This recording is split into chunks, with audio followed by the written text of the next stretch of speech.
go on to the next one, which Easter. Nick, got it?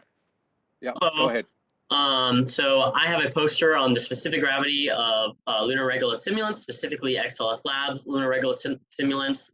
And I just kind of want to focus on the fact that for successful in-lab testing of water extraction and detection, it's really important to use a high-fidelity simulant for this, and specifically a simulant with good specific gravity values. So specific gravity is going to drive a lot of values such as void ratio and porosity, and these properties are the most likely to change significantly with any change in water content, making them essential to get correct.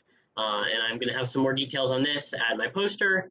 As you can see, the values of LHS and LMS do fall well within the expected values for Lunar Regolith, and that's definitely a good sign for any sort of extraction or detection tests with these simulants. So that's it for me.